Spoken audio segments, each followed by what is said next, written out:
서울역 노숙자에게 일어난 믿을 수 없는 기적. 사람들은 그를 외면했습니다. 하지만 그가 구한 단 하나의 생명체가 그의 인생을 완전히 바꿔놓을 줄 누가 알았을까요? 복권 당첨, 방송 출연, 그리고 아들의 재회까지. 하지만 기적 뒤에는 상상도 못할 그림자가 숨어 있었습니다. 그 뱀이 보통 뱀이 아닙니다. 수상한 남자의 등장, 그리고 시작된 악몽 같은 나날들.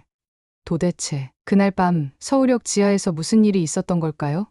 세상의 모든 사연, 세모 사연입니다. 구독과 좋아요는 진실을 밝히는 가장 따뜻한 힘이 됩니다. 저는 백형식입니다. 올해 68, 서울역 근처에서 노숙 생활을 한 지도 어느덧 5년이 되어갑니다. 사람들은 저를 지나칠 때마다 고개를 돌리거나 빠른 걸음으로 멀어지죠. 그들의 시선이 제게 닿을 때마다 가슴 한 구석이 아려옵니다. 하지만 이제는 익숙해졌습니다. 사람들의 시선보다 더 차가운 건 겨울철 콘크리트 바닥이니까요. 서울역은 제게 집이자 안식처입니다. 낮에는 수많은 사람들이 분주하게 오가고, 밤이 되면 제 차지가 되는 공간이죠. 찢어진 천막 하나와 낡은 이불, 그리고 몇 년째 함께하는 귀중품 가방이 제 전부입니다. 가방 속에는 젊은 시절 찍은 가족사진 한 장과 신분증, 그리고 아들이 초등학교 때 그려준 그림 한 장이 고이 접혀 있어요. 가끔은 그것들을 꺼내 바라보다 잠이 들곤 합니다. 그날도 평소와 다름없는 밤이었습니다. 추위를 피해 서울역 지하 통로로 자리를 옮겼죠. 갑자기 들려온 이상한 소리가 아니었다면 그냥 또 하루가 지나갔을 테고요. 하지만 인생이란 게 참 이상한 것 같습니다. 작은 선택 하나가 모든 것을 바꿔놓는다는 걸 그날 밤 깨달았으니까요. 뭐지? 지하 통로 구석에서 들려오는 낑낑거리는 소리에 저는 자리에서 일어났습니다. 다른 노숙자들은 대부분 깊은 잠에 빠져 있었죠. 소리의 근원지를 찾아 천천히 걸어갔어요. 쓰레기 봉투 더미 사이에서 무언가가 꿈틀거리고 있었습니다. 처음엔 큰 쥐라도 지나가나 싶었는데 자세히 보니 그게 아니었어요.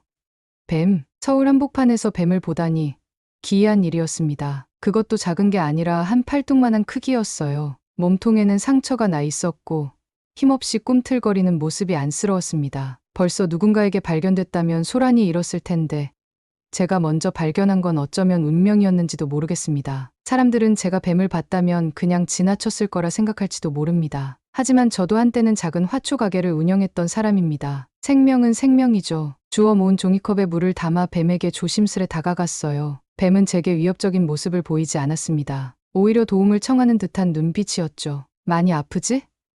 잠깐만 참아.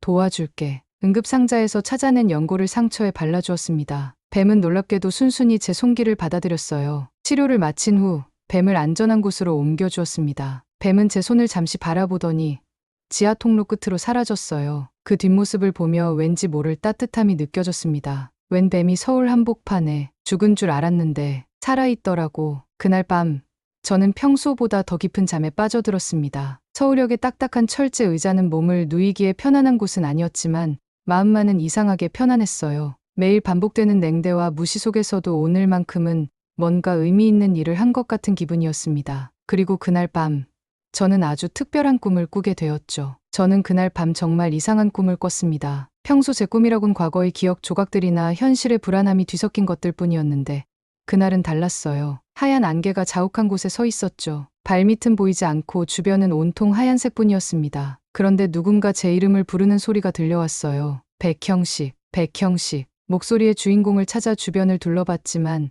아무도 보이지 않았습니다. 다만 안개 사이로 뭔가 움직이는 실루엣이 보였어요. 그때였습니다. 제 앞에 갑자기 나타난 한 사람.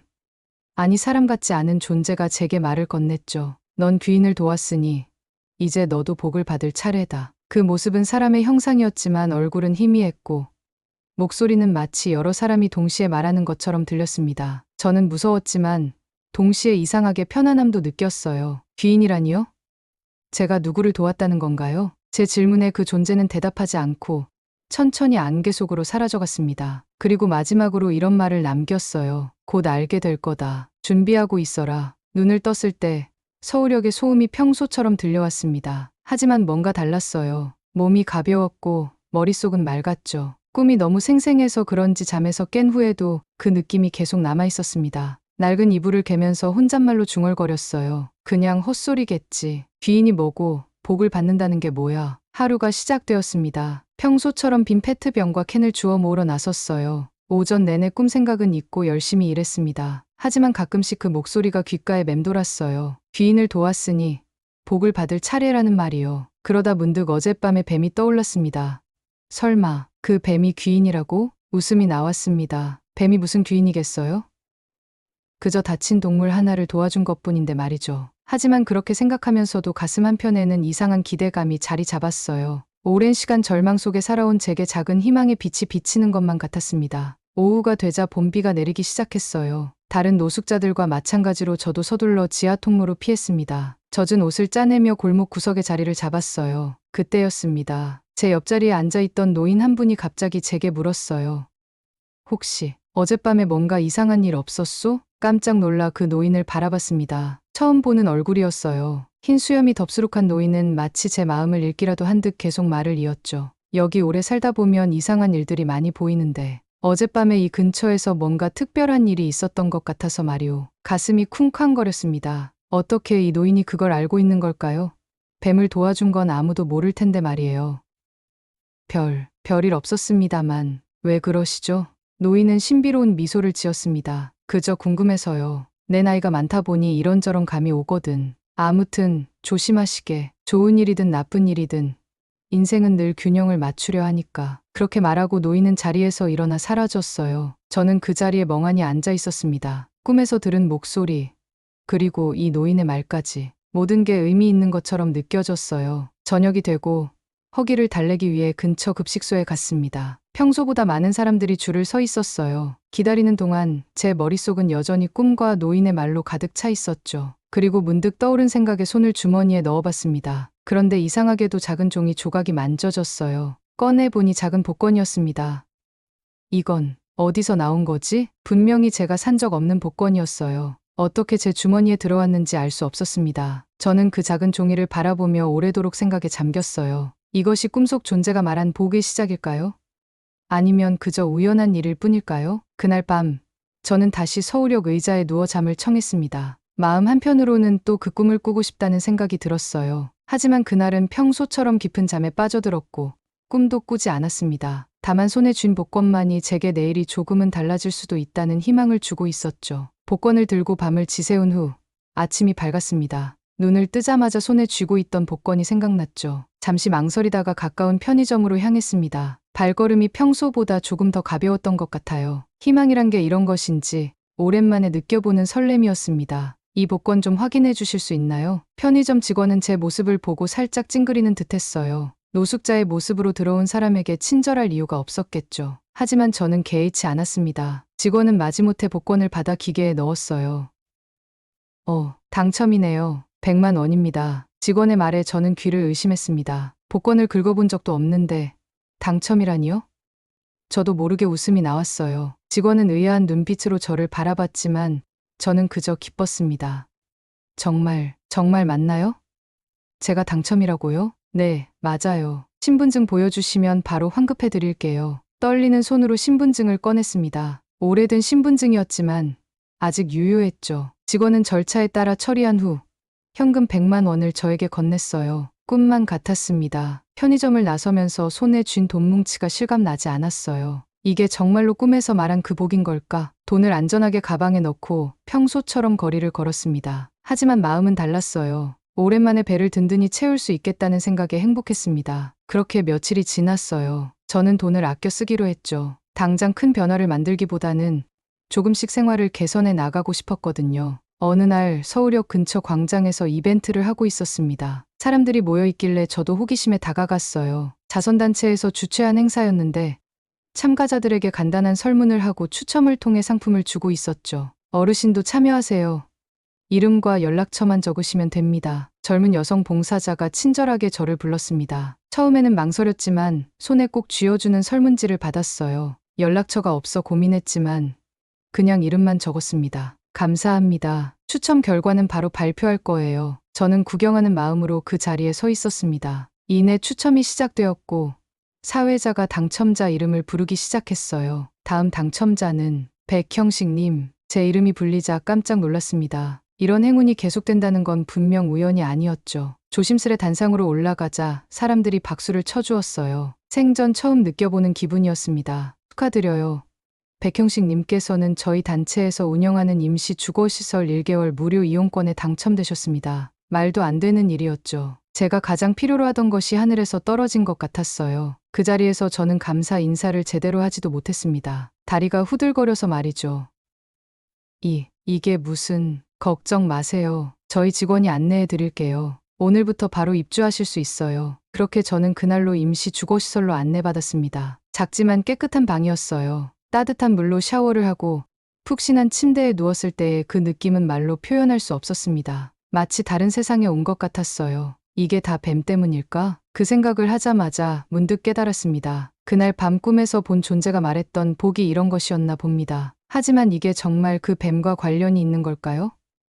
그저 우연한 행운의 연속일 뿐일까요? 이런 생각을 하며 잠에 들었어요. 다음 날도 놀라운 일이 이어졌습니다. 주거시설 식당에서 아침을 먹고 있는데 시설 관리자가 제게 다가왔어요. 백형식님, 방송국에서 연락이 왔는데요. 거리두기 캠페인 촬영에 노인 모델이 필요하다고 합니다. 혹시 관심 있으신가요? 출연료도 준다고 하네요. 또다시 믿기 힘든 제안이었습니다. 제가 카메라 앞에 선다니 상상도 해본 적 없는 일이었죠. 하지만 이상하게도 거절할 마음이 들지 않았어요. 네, 해볼게요. 그날 오후 방송국 스태프들이 주거시설로 찾아왔습니다. 촬영은 간단했어요. 제 일상을 담는 것이었죠. 깨끗한 옷을 입고 마스크를 쓰고 거리에서 사람들과 거리를 두는 모습이었습니다. 카메라 앞에서 어색했지만 스태프들은 친절했어요. 백형식님, 정말 자연스러우세요. 이런 분을 찾고 있었어요. 촬영을 마치고 받은 출연료는 50만 원이었습니다. 믿기지 않았어요. 이런 일들이 연이어 일어난다는 건 분명 그 뱀과 관련이 있는 것 같았습니다. 저는 침대에 누워 천장을 바라보며 생각했어요. 이거 진짜 기운이란 게 있긴 있는 건가? 그날 밤 또다시 꿈을 꿨습니다. 이번에도 하얀 안개 속이었어요. 하지만 이전과는 달리 뱀의 형상이 희미하게 보였습니다. 그 뱀은 제게 고개를 숙여 인사하는 것 같았어요. 그리고 다시 들려온 그 목소리. 이제 시작일 뿐이다. 곧 더 큰 변화가 올 것이다. 잠에서 깨어난 후에도 그 목소리가 귓가에 맴돌았습니다. 더 큰 변화라니 무엇이 기다리고 있는 걸까요?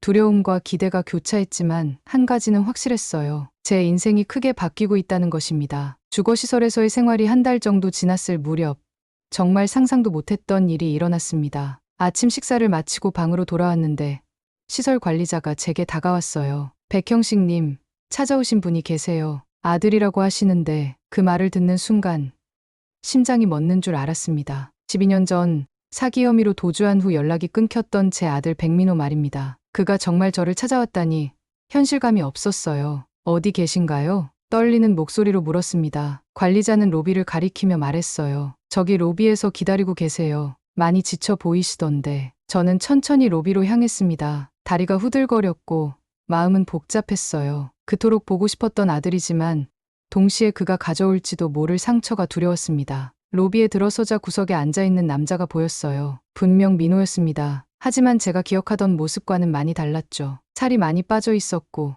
수염은 덥수룩했습니다. 눈빛은 지쳐 있었고 옷은 구겨져 있었어요. 손에는 낡은 가방 하나와 종이 한 장을 들고 있었죠. 출소 중이라는 것을 직감적으로 알 수 있었습니다. 아버지, 민호가 저를 보고 자리에서 일어났습니다. 그 목소리는 여전했지만 그 안에 담긴 무게는 달랐어요. 저는 그 자리에 멈춰 서서 아들을 바라봤습니다. 무슨 말을 해야 할지 몰랐어요. 원망해야 할지, 환영해야 할지. 오랜만이구나, 민호야. 결국 제 입에서 나온 말은 그것뿐이었습니다. 민호는 고개를 숙이고 서 있었어요. 그의 어깨가 떨리는 것이 보였습니다. 죄송합니다. 정말 죄송해요. 민호의 목소리가 떨렸습니다. 그제서야 저는 걸음을 옮겨 아들 앞에 섰어요. 그리고 망설임 없이 그를 끌어안았습니다. 12해 동안 쌓인 원망과 그리움이 한꺼번에 밀려왔어요. 괜찮다. 살아있어서 다행이야. 아들은 제 품에서 소리 없이 울었습니다. 저도 눈물을 참을 수 없었어요. 주변의 시선 같은 건 신경 쓰지 않았습니다. 그저 제 아들이 돌아왔다는 사실만으로도 행복했어요.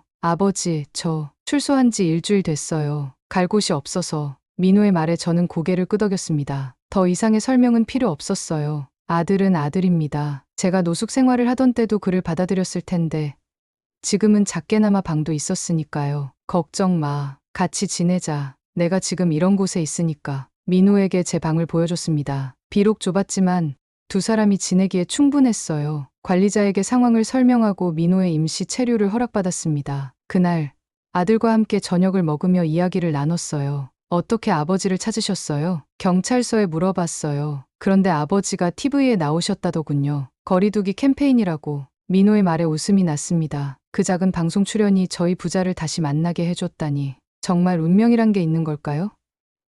저는 민호에게 최근 있었던 일들을 이야기해줬어요. 뱀을 구한 일, 꿈에서 들은 목소리, 그리고 연이은 행운에 대해서요. 아버지, 그게 정말 다 뱀 때문이라고 생각하세요? 민호는 반신반의하는 표정이었습니다. 하지만 저는 확신했어요. 그럴 수밖에 없지. 평생 이런 행운은 처음이니까. 그렇게 민호와 며칠을 함께 보냈습니다. 아들은 많이 변해 있었어요. 과거의 활발한 모습은 사라지고 조용하고 생각이 많아 보였습니다. 감옥에서의 시간이 그를 많이 바꿔놓은 것 같았어요. 하지만 그래도 제 아들이었고 함께 할 수 있어 행복했습니다. 일주일쯤 지났을까요? 그날 아침 평소처럼 일어나 아들을 깨우려고 했는데 민호가 보이지 않았습니다. 처음엔 화장실에 갔나 싶었죠. 하지만 시간이 지나도 돌아오지 않았어요. 불안한 마음에 제 가방을 확인했습니다. 그런데 이게 무슨... 복권 당첨금에서 남은 돈과 방송 출연료가 모두 사라졌습니다. 가방 안에 있던 다른 물건들도 없어졌어요. 가슴이 철렁 내려앉았습니다. 설마 민호가... 그럴 리 없다고 생각했지만 현실은 잔인했어요. 민호야, 왜 그랬니? 한참을 멍하니 앉아 있었습니다. 방에는 민호가 남긴 쪽지 하나가 있었어요. 아버지, 죄송합니다. 빚이 있어서 꼭 갚을게요. 그 짧은 문장에 담긴 배신감이 저를 무너뜨렸습니다. 제가 그토록 기다리고 찾았던 아들은 결국 돈만 챙겨 달아난 거였어요. 눈물이 마구 흘러내렸습니다. 아비가 돈 손을 자식이 이렇게 짓밟는구나. 분노와 실망, 그리고 슬픔이 한꺼번에 몰려왔습니다. 하지만 이상하게도 그 감정들 사이로 묘한 평온함도 느껴졌어요. 마치 이 일이 일어날 것을 이미 알고 있었던 것처럼 말이죠. 그날 저녁, 홀로 남은 방에서 창밖을 바라봤습니다. 봄비가 내리고 있었어요. 빗방울이 창문을 타고 흐르는 모습이 제 눈물 같았습니다. 그때 문득 꿈에서 들었던 말이 기억났어요. 더 큰 변화가 올 것이다. 이것이 그 변화였을까요? 아들의 배신이? 아니면 아직 더 큰 일이 남아있는 걸까요? 의문과 혼란 속에서 저는 다시 한번 강해져야 한다고 다짐했습니다. 이제 다시 혼자가 되었지만 그래도 저에겐 아직 작은 보금자리가 있었으니까요. 다음 날 아침 주거시설 앞에서 낯선 중년 남자를 발견했습니다. 그는 제가 나오자마자 눈을 크게 뜨고 바라봤어요. 그의 시선이 불편했지만 저는 평소처럼 산책을 나섰습니다. 그런데 이상하게도 그 남자가 저를 따라오는 것이 느껴졌어요. 뭔가 이상한데 수상한 남자. 계속되는 감시. 저는 그날부터 한 중년 남자를 자주 보기 시작했습니다. 주거시설 근처, 공원, 심지어 마트에서도 그를 마주쳤어요. 우연이라기엔 너무 잦은 만남이었죠. 처음엔 무시하려 했지만 그의 시선이 점점 부담스러워졌습니다. 용기를 내 그에게 다가갔어요. 혹시 제가 뭐 잘못한 게 있습니까? 왜 계속 저를 따라다니시는 거죠? 남자는 잠시 침묵했습니다. 그의 눈빛이 이상했어요. 그리고 갑자기 입을 열었죠. 며칠 전 뱀 구하셨죠? 그 말에 심장이 쿵 내려앉았습니다. 뱀을 구한 일은 아무도 모를 텐데 어떻게 알고 있는 걸까요? 무슨 말씀이신지. 거짓말하실 필요 없습니다. 저도 다 알고 있어요. 그 뱀 보통 존재 아니에요. 저도 찾던 겁니다. 그의 말투는 차분했지만 눈빛은 섬뜩했습니다. 마치 사냥감을 노리는 맹수 같았어요. 백형식 씨, 정말 모르시는 척 하실 건가요? 서울역 지하 통로에서 구하신 그 뱀 말입니다. 그 이후로 당신에게 행운이 따르기 시작했죠. 복권 당첨, 무료 숙소, 방송 출연까지. 이 사람이 어떻게 그 모든 것을 알고 있는지 충격이었습니다. 남자는 명함 한 장을 건넸어요. 김대성, 영적 상담사라고 적혀 있었습니다. 백 씨, 당신이 만난 그 뱀은 단순한 동물이 아닙니다. 그건 재물의 상징, 우리가 오랫동안 찾아온 영물입니다. 당신에게 특별한 기운이 흐르고 있어요. 등줄기에 소름이 돋았습니다. 미친 소리처럼 들렸지만 최근 일어난 일들을 생각하면 완전히 무시할 수도 없었어요. 그래서 제게 뭘 원하시는 건데요? 당신의 기운을 나누어 주셨으면 합니다. 제가 모시는 분들도 그 축복을 받았으면 하거든요. 더 이상 대화를 이어가는 것이 위험하다고 느꼈습니다. 죄송합니다만 저는 이해할 수 없네요. 이제 그만 따라다니셨으면 좋겠습니다. 남자의 얼굴이 일그러졌어요. 이렇게 쉽게 거절하시면 안 됩니다. 당신이 얼마나 특별한 존재가 되었는지 아직 모르시는군요. 서둘러 그 자리를 떠났지만 그의 목소리가 귓가에 맴돌았습니다. 곧 다시 찾아갈게요. 우리 인연이 끝난 게 아닙니다. 그날 밤 주거시설로 돌아와 문을 단단히 잠갔습니다. 며칠간 그를 보지 못해 안심하기 시작했지만 주인은 게을리하지 않았어요. 어느 새벽 창문 쪽에서 소리가 들려 잠에서 깼습니다. 커튼 사이로 밖을 내다보니 어둠 속에 실루엣이 보였어요. 창문이 갑자기 열렸고 김대성이 안으로 들어오려 했습니다. 백형식 씨, 저항하지 마세요. 저는 그저 당신의 기운이 필요할 뿐입니다. 공포에 질려 침대 옆책을 집어 그에게 던졌습니다. 그가 균형을 잃은 틈에 큰 소리로 도움을 청했어요. 경비원이 달려왔고 김대성은 창문을 통해 도망쳤습니다. 일주일 후 경찰서에서 연락이 왔어요. 김대성이 체포되었다는 소식이었습니다. 저는 경찰서로 가 그를 대면하게 되었어요. 유리창 너머로 본 그의 모습은 초라했지만 여전히 그 눈빛만은 섬뜩했습니다. 경찰서의 면회실은 차갑고 딱딱했습니다. 창문 너머로 김대성을 바라보고 있자니 그의 정체가 궁금해졌어요. 담당 형사가 서류한 묶음을 제게 보여주었습니다. 백형식 씨, 이 사람은 단순한 스토커가 아닙니다. 무속인 출신의 이단 교주입니다. 전국을 돌아다니며 행운을 얻은 사람들을 찾아 접근해왔어요. 형사의 말에 소름이 돋았습니다. 서류에는 김대성의 사진과 함께 여러 범죄 기록이 적혀 있었어요. 사기죄, 협박죄, 불법 침입까지. 생각보다 더 위험한 인물이었습니다. 그 뱀은 재물의 상징입니다. 그걸 살린 당신, 복이 흐를 사람입니다. 갑자기 김대성이 유리창 너머에서 소리쳤어요. 그의 눈빛은 광기로 가득했습니다. 형사가 그를 진정시키려 했지만 그는 계속 말을 이었죠. 그래서 전 그 기운을 옮기고 싶었을 뿐입니다. 당신에게서 그 기운을 가져가면 저와 제 신도들도 복을 받을 수 있다고 생각했어요. 형사가 제게 설명해 주었습니다. 김대성은 영물 신앙이라는 이상한 종교를 만들어 사람들에게 영물의 기운을 나눠준다며 돈을 뜯어왔다고 해요. 그는 특히 갑자기 행운을 만난 사람들을 찾아다녔죠. 뱀을 구한 이후로 당신에게 여러 행운이 찾아왔다는 소문을 들었습니다. 그래서 당신을 노린 거예요. 저는 멍해졌습니다. 제가 뱀을 구한 일이 어떻게 소문이 된 걸까요? 마치 제 생각을 읽은 듯 형사가 덧붙였어요. 거리두기 캠페인에 출연하셨죠. 그 방송을 본 사람이 당신 이야기를 SNS에 올렸나 봅니다. 노숙자에서 갑자기 TV에 나온 노인이라고 말이죠. 그제서야 이해가 됐습니다. 제 작은 행동 하나가 이렇게 큰 파장을 일으키다니. 한편으로는 우습기도 했어요. 그럼 뱀은 정말 특별한 존재였나요? 형사는 고개를 저었습니다. 그냥 평범한 뱀일 가능성이 높습니다. 하지만 이 사람은 그런 우연을 신비한 일로 포장해서 이용했죠. 김대성은 유리창을 두드리며 소리쳤습니다. 아닙니다. 그건 분명 영물이었어요. 그렇지 않고서야 어떻게 그런 행운이 연속으로 찾아올 수 있겠습니까? 형사는 그를 데리고 나갔습니다. 저는 자리에 앉아 깊은 생각에 잠겼어요. 이 모든 일이 정말 우연이었을까요? 아니면 뱀 덕분이었을까요? 확실한 건 제 인생이 완전히 달라졌다는 사실이었습니다. 경찰서를 나오면서 담당 형사가 마지막으로 말했어요. 당분간 조심하세요. 김대성이 구속되었지만 그의 신도들이 남아있을지도 모릅니다. 집으로 돌아오는 길, 하늘은 맑았고 봄바람이 상쾌했습니다. 그동안의 일들을 되돌아보니 복이란 게 정말 이상한 것 같았어요. 아들의 배신도 김대성의 위험한 접근도 모두 행운 뒤에 찾아온 시련이었으니까요. 주거시설에 도착해 창문을 열고 바깥을 바라봤습니다. 어쩌면 진짜 복은 눈에 보이는 물질이 아니라 다른 곳에 있는 건 아닐까 하는 생각이 들었어요. 김대성 사건 이후로 저는 많은 생각을 했습니다. 뱀을 구한 후 제게 찾아온 행운들이 정말 영적인 기운 때문이었을까요? 아니면 그저 우연의 연속이었을까요?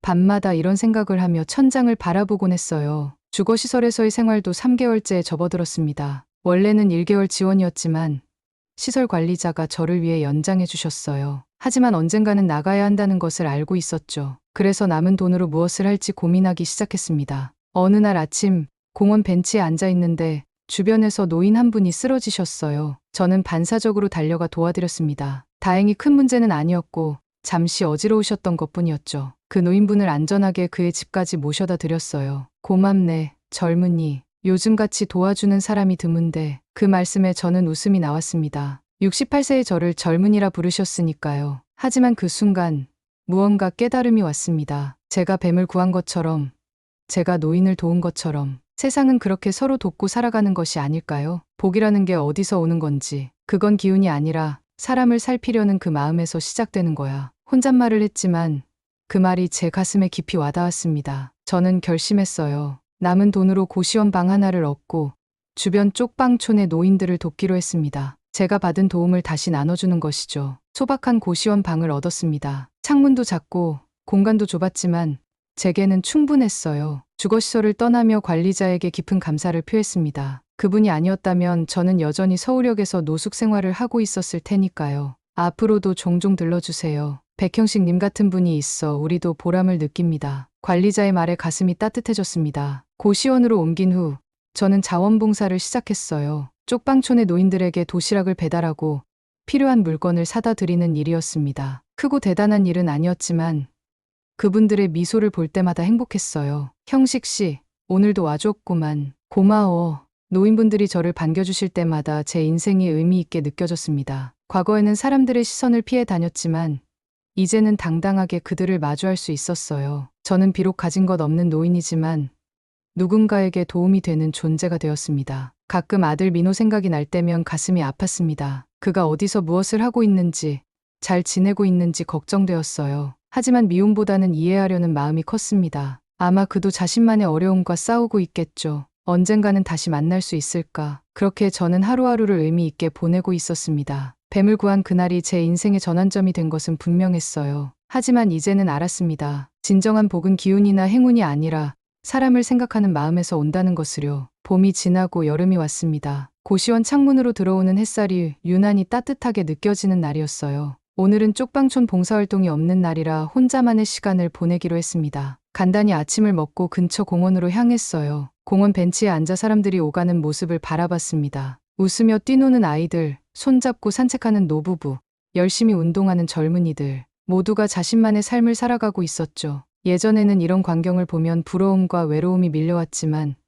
이제는 그저 따뜻한 마음으로 바라볼 수 있었습니다. 인생이란 참 이상한 것이네. 혼잣말을 중얼거리며 벤치에서 일어났어요. 천천히 공원을 한 바퀴 돌기로 했습니다. 걷다 보니 길 한가운데 작은 도마뱀 한 마리가 있었어요. 차가 지나다니는 위험한 곳이었죠. 저는 조심스레 손을 뻗어 도마뱀을 집어 안전한 풀밭으로 옮겨주었습니다. 너도 살아야지. 모두가 살아갈 권리가 있으니까. 도마뱀이 풀 속으로 재빨리 사라지는 모습을 보며 미소 지었어요. 문득 몇 개월 전 서울역 지하 통로에서 만났던 그 뱀이 생각났습니다. 그 작은 선행이 제 인생을 완전히 바꿔놓았다는 게 신기했어요. 복이라는 게 꼭 돈만은 아니더라. 이렇게 내가 살아있고 사람으로 살 수 있는 마음이 남았으니 말이야. 길을 걷다가 문득 서울역 방향으로 발걸음을 옮겼습니다. 옛 기억을 되돌아보고 싶었어요. 서울역에 도착하니 예전처럼 많은 사람들이 분주하게 오가고 있었습니다. 저도 한때 이곳에서 하루하루를 버텼던 사람이라는 게 이제는 먼 기억처럼 느껴졌어요. 지하 통로로 내려갔습니다. 그날 밤 뱀을 발견했던 그 구석을 찾아보았어요. 아무것도 남아있지 않았지만 그날의 기억은 생생했습니다. 그 작은 생명을 구하려 했던 제 마음이 결국은 저 자신을 구했다는 것을 이제야 완전히 이해할 수 있었어요. 통로를 나와 다시 햇빛 아래로 올라왔습니다. 제 그림자가 길게 늘어져 있었어요. 저는 이제 새로운 사람이 되었습니다. 여전히 가진 것은 많지 않지만 마음만은 부자가 되었다고 느꼈어요. 오늘도 여전히 사람으로 살기 위해 걷는 중입니다. 뱀을 구한 그날처럼, 도마뱀을 구한 오늘처럼 앞으로도 작은 선행을 이어나갈 것입니다. 그것이 진정한 복을 부르는 길이라는 것을 이제는 알고 있으니까요. 인생은 계속되는 거야. 앞으로도 많은 일들이 있겠지만 이제는 두렵지 않아. 서울역을 뒤로하고 고시원으로 돌아가는 길. 저는 평온한 마음으로 걸음을 옮겼습니다. 내일은 또 다시 쪽방촌 봉사활동이 있는 날이에요. 누군가에게 도움이 된다는 것. 그것이 제게는 가장 큰 행복이 되었습니다. 이제 저는 압니다. 복이란 것이 무엇인지를. 그것은 지폐 뭉치도 화려한 집도 아닙니다. 타인을 생각하는 마음, 그리고 그 마음으로 행동할 수 있는 용기. 그것이 진정한 복이라는 것을요. 오늘도 감사한 하루였다. 고시원 문을 열며 저는 행복하게 미소 지었습니다. 내일은 또 어떤 일들이 기다리고 있을지 기대가 되었어요. 제 인생의 새로운 장이 시작된 것이니까요. 한 편의 이야기, 그리고 여러분의 마음속에 남을 여운. 세모 사연은 다음 이야기로 돌아오겠습니다.